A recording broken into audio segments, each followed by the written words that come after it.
How many of those will he eat, like, at a time? Oh, the worms? Oh, man. He's going to... Oh. I don't know if he will. He's in the mood for worms. Just open up. Oh. There you He's go. going for the mouth. So that doesn't taste like a worm. Oh, my goodness. Smells like a frog. Doesn't taste like a frog, does it? Now, will he just, like... Oh my! Swallow the whole thing? They swallow it because they can't chew. Okay, so that's where the jaw dislocating. Right, and they kind of work their jaws back and forth, but they don't chew like we do. So one side, although you could just see it kind of went one way. Yeah. Nobody's going to take your mouse. She doesn't want your mouse. She doesn't want your mouse. But this is what they would do with frogs and toads. Like I said, I just had these mice that I had sitting under the leopard frog, which we never got a chance to see. Oh, no, he jumped behind That's right. The leopard frog is loose on the studio. Yes. So, now if kids go to the Frogapalooza, are they going to be able to experience something like this? Or are they just going to get to feed the frogs? They will probably get to watch some frogs eat. If we have... The younger group only has about 30 minutes because their attention span is limited. The older kids have about an hour. We can see if we can get some frogs, some snakes to eat. I will find roadkill sometimes, frogs and toads.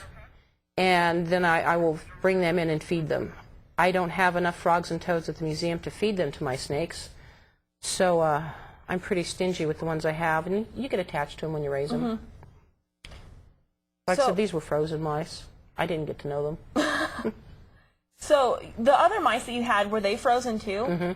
Okay. And then you just had those ones like soaking under the frog, so they smell like a frog? Okay. Now, do you have to make the ones that you feed the toads a certain scent? Or no, toads like just about anything that wiggles. I'm surprised that the toad here, hold this, and open the lid.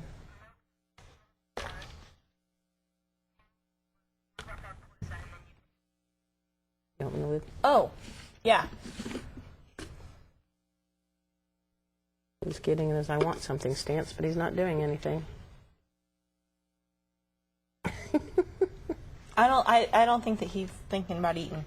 Actually, he keeps getting in his I'm hungry stance, but he's not. Now, what will the kids actually get to feed the frogs at Frogapalooza? If we feed the frogs at Frogapalooza, we've got crickets. Okay. Frogs like to chase crickets, and they'll eat worms. I won't feed them any baby snakes. Now, how many frogs do you usually have at Frogapalooza? I think we have about 8 this year. 8? Okay. I'm not quite for sure, but I think that's 8. And if we can catch some more before now, like bullfrogs. Bullfrogs eat a lot. I don't usually keep them at the museum, but we will catch them for programs. Because they're big, and they need a big area and a lot of food. Now, right before we end our show, can you give me Brian's information real quick one more time, just so anybody can get a hold of him if they want to register for this event? Okay. They can contact Brian Bartels at 628-5502. He's our educator at the museum. Okay. And you can just ask the museum, too. Call the museum and ask anybody. Okay, sounds great.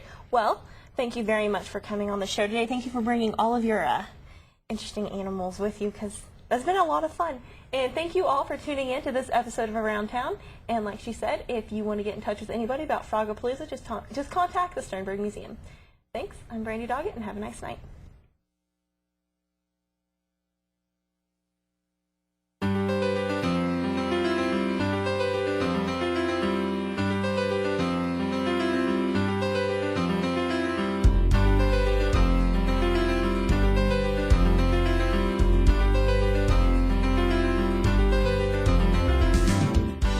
They can look really sophisticated, I think. I think so.